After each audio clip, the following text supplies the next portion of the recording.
With Wrestlepalooza just a few days away, I think it is now the right time to do some Wrestlepalooza predictions.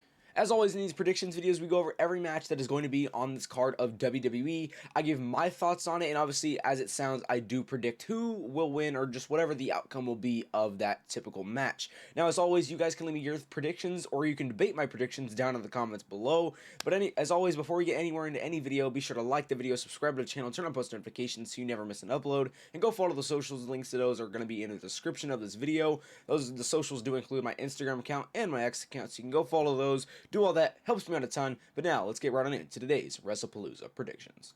Alright, so Wrestlepalooza, man, it is going to be our first pay-per-view on ESPN. It's going to be one of many to come on ESPN. Now, the first match we will go over is the Usos versus Bronson Reed and Braun Breaker. Now, this is a bit of an interesting one because it really could go both ways. The Usos, a major tag team, they played a vital role in paving the way for, future tag teams to come. So, I mean, they've got a lot of history behind them. They're one of the most dominant tag teams that's been in WWE ever. So, you can argue for that reason, maybe they're going to win this one. They're going to show this new tag team, some respect, basically.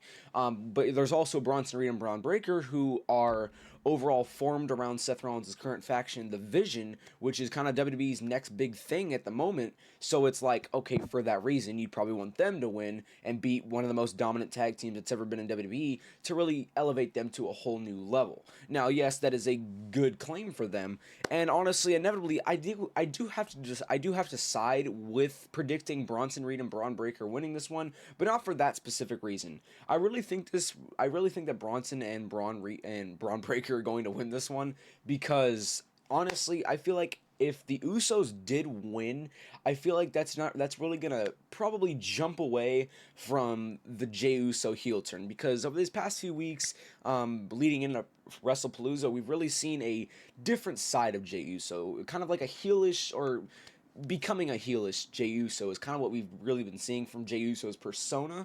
So for that reason, I feel like if the Usos do win here, I feel like that might really step away from that. Now, you could argue it won't, but in my opinion, I do think it will. So for that reason, I do have to go Bronson Reed and Braun Breaker, because I've been really enjoying this whole Jey Uso thing with like LA Knight and Jimmy Uso, because I mean, it's going to lead Jey Uso into a whole new, direction that he's never been in. I mean, he's never been a singles guy and a heel at the same time. He's been a singles guy and a face, but not a singles guy and a heel. I'm pretty sure, at least not the WWE that it is. So for that reason, I mean, to really keep that going, I feel like you have to have Bronson Reed and Braun Breaker win here. And either way, I guess it really does just make sense. Like I said, Uso is one of the most dominant tag teams in WWE, and having a new tag team beat them would be a good idea in the sense that it would, help elevate this new tag team. Now, obviously, Bronson Reed and Braun Breaker, we've already seen their unstoppable, we've already seen the unstoppable force that they can make. But I feel like beating the Usos could really elevate that to a whole new level, like I keep saying. So I mean, like I said, this match really could go both ways, but I think inevitably I just have to go Bronson Reed and Braun Breaker, because I just think that they need to win in order for this Jey Uso heelish side to continue. So for that reason, I am going to inevitably go with Bronson Reed and Braun Breaker. Alright, now we are going to traverse over to the Women's World Championship match between Io Sky and Stephanie Vaquer. Obviously, the Women's World Champion is currently vacated because Naomi did have to vacate because she is going to have a child. So, she did have to vacate it, and now it's come to this, Io Sky versus Stephanie Vaquer. Whoever wins this one will be our Women's World Champion. This match is really going to be interesting because I know WWE is not going to let us have a clean fight. WWE, they know that we want these two to have a clean fight, but I don't think it's going to happen, because we've seen Io Sky versus Stephanie before. Everybody freaking loved it, and I think a lot of people wanted it to continue, but inevitably in that match it did get interrupted. I don't remember exactly by who, but I know it did get interrupted, and I think a lot of people were upset about it. I mean, yes, it was still a good match, but still, and I think WWE is going to continue with that here, now that in the background they're having this whole Asuka thing with Io Sky. She always wants to help Io, and she just wants to overtake Io. I think that's really what Asuka's role is, and I mean, I think that is going to play a vital role in this match. So I don't think these two are going to have a clean fight, unfortunately, which is fine. But man, I just think that since it's for a world champion, I think they need to have a clean fight. Now maybe they will, maybe they won't. I really don't know. I'm hoping they will, but I just feel like WWE is not going to let that happen. Even though that I do think that Asuka is for some reason going to get involved, I still think that Stephanie Valkyrie is going to win here. We've constantly seen Io Sky as a champion. I don't really want to see it anymore at this point in time. I mean, it's fine if you do it. I just think a lot of people, and like I said, myself included, I just do not want to see this right now. We've seen it a lot, and I don't think we need it again. And I think it's time for a new champion, because it's really, the title's really been only rotating from Io Sky and Rhea Ripley, if you ask me. That's really how it's been.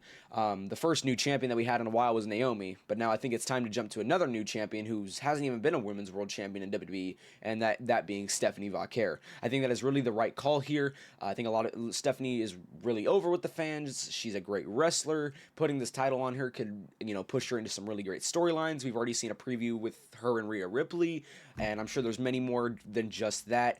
They could obviously continue with Io Sky, but still, that Rhea Ripley is a pretty big name, and it's a match that a lot of people do want. Stephanie Valkyrie between Rhea Ripley for the Women's World Championship, that is, or at least just the two in a match in general. But man, I think just having Stephanie be this champion is going to elevate her, as always, to a whole new level, just like it would any person that's never been a world champion before in WWE.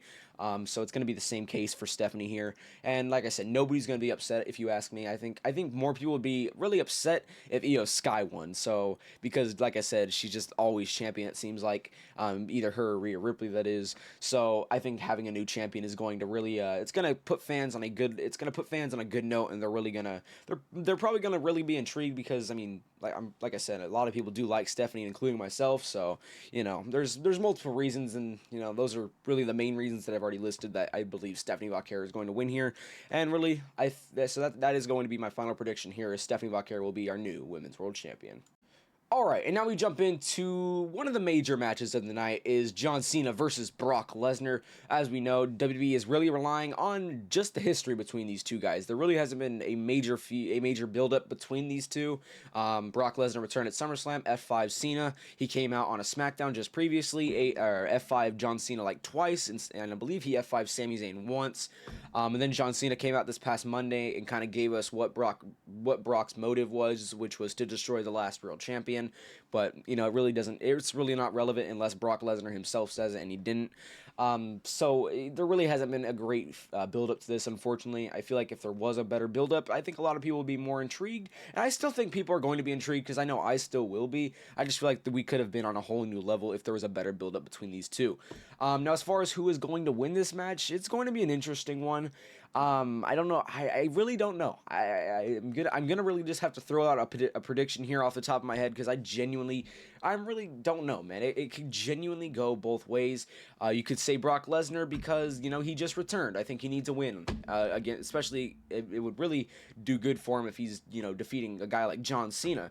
Or you could say John Cena, because obviously he's on his farewell tour. I think he definitely needs to beat a guy like Brock Lesnar. So it really could go both ways, but I guess I'm just gonna inevitably, man, Cena or I guess I'm just gonna have to go. I'm gonna go Lesnar, man. Unfortunately, I'm gonna go Lesnar here.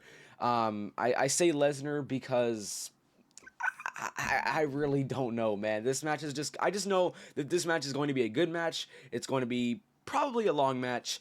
There's probably going to be a lot that goes into this match. Like I said, I mean, it's John Cena versus Lesnar, so I wouldn't expect anything less than that. So I really don't know how we're going to get to the point of Lesnar winning. I genuinely don't know. I just know that it's going to be, like I said, a good match, and I think that inevitably Lesnar is going to win. That's really my only thoughts, man. This is a hard one for me to predict, just because I genuinely don't know. I feel like if we had a better build-up, maybe it would have been easier for me, but I just really don't know, and like I said, I guess I'll just go Brock Lesnar. Alright, now we're going to jump into the mixed tag match between CM Punk and AJ Lee versus Seth Rollins and Becky Lynch. This one, I think, is an easy one to predict here. I do think that CM Punk and AJ Lee are going to win here for the reason, I feel like, honestly, Seth and Becky, they're really going to just split apart once again after this match, because there's really going to be, I don't really think Becky is going to play a vital role in the vision itself. So honestly, I'm really just going to say that CM Punk and AJ Lee win, because, you know, them winning is obviously probably is what I'm predicting that's going to split Seth and Becky up again. I just don't really see Becky being a vital role in the vision. I mean, it would make sense, absolutely. I just don't really see it happening. I feel like there's a good amount of people that do think the same. I think Becky's only here for this match. Obviously, that's why AJ Lee's here. So I think that Becky is probably just going to go. Becky and Seth are just going to go their own separate ways. I feel like after this match, AJ Lee is probably just going to go continue feuding with Becky until she inevitably wins the Intercontinental Championship. But for that reason, I feel like we have to have CM Punk and AJ Lee win before we even get to that. So that is for this one. It is really an easy one for me, just for those main reasons there. And I just don't really see a world where Seth and Becky win. It would make sense, yes, but I feel like it would mean more if CM Punk and AJ Lee do win here. I feel like it's going to be a win that is just it just feels more high caliber, you know? I mean, if Seth and Becky win, cool. I mean, nobody's going to... I'll still be happy, because honestly, I like both of these teams. But I just think CM Punk and AJ Lee just have to. It's just a must for CM Punk and AJ Lee. And that's really where I stand here. So inevitably, I do have CM Punk and AJ Lee winning here. Alright, now we move on to our last currently announced match. As always, there could be more, but this is all we have for now. And our final match is going to be the undisputed WWE Championship match between the American Nightmare, Cody Rhodes, and the Scottish Warrior, Drew McIntyre. Now, for this match, I think it's going to be an interesting one. We've seen this roll from Randy Orton in this feud, because we've had Drew McIntyre and Randy feuding while Cody's been gone filming Street Fighter. Now Cody's back, and now it's just going to be only Cody versus McIntyre. But I feel like they're going to insert Randy in the sense that they're going to have Randy say, I feel like I deserve to be in this match, basically, because I think I deserve a rematch, obviously from King of the Ring with Cody Rhodes there, and either way, just keep building more into the feud with him and McIntyre. So I think they're somehow going to insert Randy Orton in this. So for that, I feel like they're going to have this match just end in a DQ. I feel like Randy Orton is going to come out, and maybe I don't think he's going to attack Cody Rhodes, but I feel like he's most likely going to attack Drew McIntyre. That's going to cause a disqualification. I feel like for some reason Cody Rhodes is probably going to get pissed, not attack Randy, but there's just going to be some sort of aggression that you can see from the two, and then inevitably we're going to get Cody versus Randy versus McIntyre at some point. When is that going to be? I really don't know, but it's going to be at some point. I know that for sure. That is really what the payoff is most likely going to be. That's what WWE has been showing us the past few weeks. So I think that's what the payoff is inevitably going to be. And obviously, I don't think this is the payoff here for McIntyre or Cody. I think this feud's definitely going to continue into something even bigger. And like I said, that is going to be Cody versus Randy versus McIntyre, and that's going to be I feel like this match right here is going to be good, but Cody versus Randy versus McIntyre is going to be even more high caliber just by inserting Randy Orton into that. So inevitably, I do have the DQ from Randy Orton here, and obviously with that being a DQ, I do have Cody Rhodes obviously going to retain here, and that's really my final thoughts there. Alright everybody, we have now reached the end of the video. As always, I do hope you guys did enjoy, and like I mentioned at the start of the video, be sure to leave all your thoughts and predictions, or debate my predictions down in the comments below. And as always, be sure to like the video, subscribe to the channel, turn on post notifications so you never miss an upload. Go follow the freaking socials. That includes my Instagram account, my X account. Links to those are in the description of this video. Do all that, like I said, helps me out a ton, and I will catch y'all boys in the next one. Peace.